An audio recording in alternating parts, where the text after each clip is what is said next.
लेकिन 20 तारीख के बाद हर रात मेरी यही कटेगी, मैं आपको इस बात का बताऊं।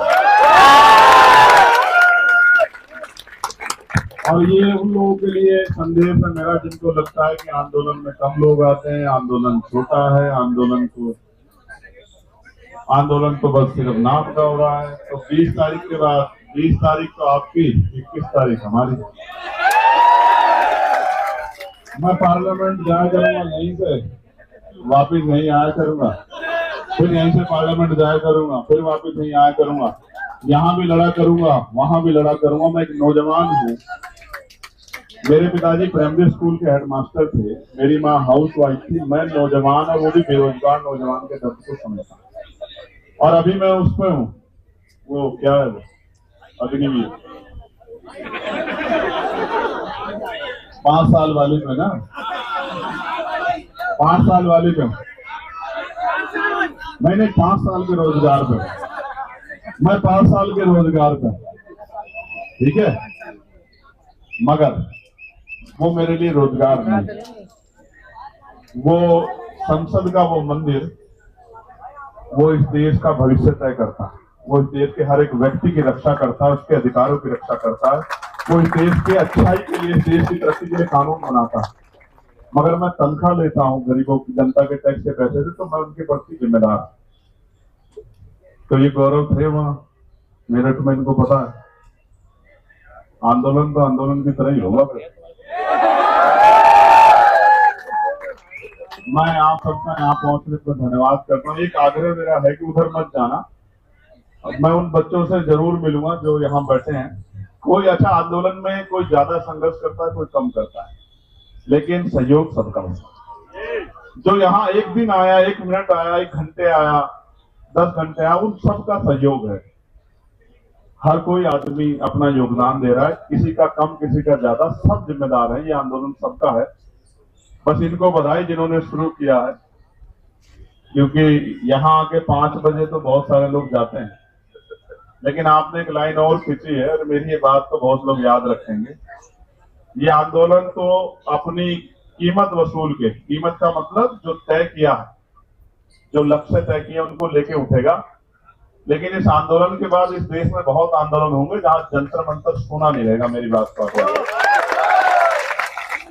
चाहे वो कर्मचारियों के हों, नौजवानों के हों, किसानों के हों, क्योंकि आदिवासियों के हों, दलितों के हों, पिछड़ों के हों, देश के किसी व्यक्ति के हों, महिलाओं के, जंतर मंतर सुना नहीं रहेगा। क्योंकि आपने एक लाइन खींची है, 5 बजे की लाइन को आपने क्रॉस किया है। जब आपने क्रॉस कर दिया तो बहुत लोगों के रास्ते खोले। मैं आपका धन्यवाद करता हूँ बहुत बहुत।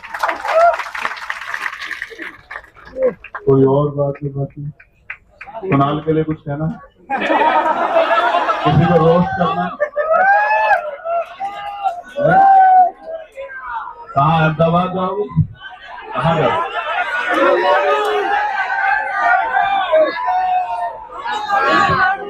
देखो,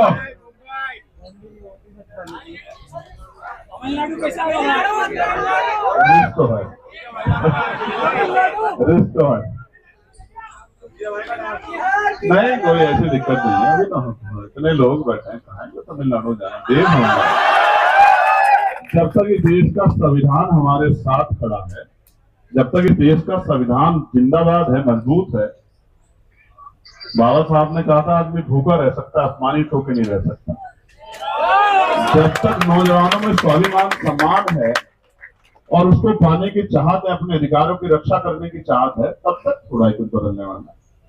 तब तक तो ऐसे कितने शासक आएंगे, कितने धूल चाटेंगे, कितने जाएंगे। कौन कौन परमानेंट है यहाँ? कौन परमानेंट है? तो आती जाती रहती है। जिसके घमंड में हो, जिसके घमंड में कुचल रहे हो, क्यों नहीं सुनाई दे रहा आपको? 17 दिन में नहीं सुनाई दिया। मुझे तो ऐसा लगता है हुकूमत इंतजार कर रही है कि इनको कुछ हो जाए, क्योंकि देश के लोग 2-3 दिन जागेंगे, उसके बाद फिर सो जाएंगे और बाकी काम जो है, हम लगाते थे कि खालिस्तानी है, फंड आ रहा है, अमेरिका से आ रहा है। ये आरोपों के बाद कोई सच्चाई की होती है क्या आपके पास कि हमने ये जांच की? मैं हाथरस गया था, 100 करोड़ की फंडिंग की चंद्रशेखर आजाद को इस आंदोलन करने के लिए। मैंने कहा 1 रुपए की साबित कर दो, जीवन में कभी सड़क पर नहीं दिखाई दूंगा। और नहीं साबित कर पाओ तो माफी मांगना मुख्यमंत्री जी। कुछ भी नहीं, इतने निष्ठुर लोगों ने आरोप लगाया, उसके बाद कुछ भी नहीं। फिर सुबह शाम कोई। इसलिए आपसे कह रहा हूं, इस आंदोलन पे भरोसा करो, इस आंदोलन को ताकत दो, आके जुटो, काम से आओ फिर आओ, लेकिन इस आंदोलन में हिम्मत दो कि जो लोग लड़ रहे हैं उनकी हिम्मत कम ना। मैं आप सबका बहुत बहुत धन्यवाद करता हूं। मेरी बहुत सारी मंगल कामना, ये आंदोलन कामयाब हो। जय भीम, जय भारत, जय संविधान। आप सबके लिए बहुत बहुत मंगल कामना कि इसकी अपेक्षा आंदोलन के इसके लक्ष्य वो पूरे हों। बहुत बहुत धन्यवाद।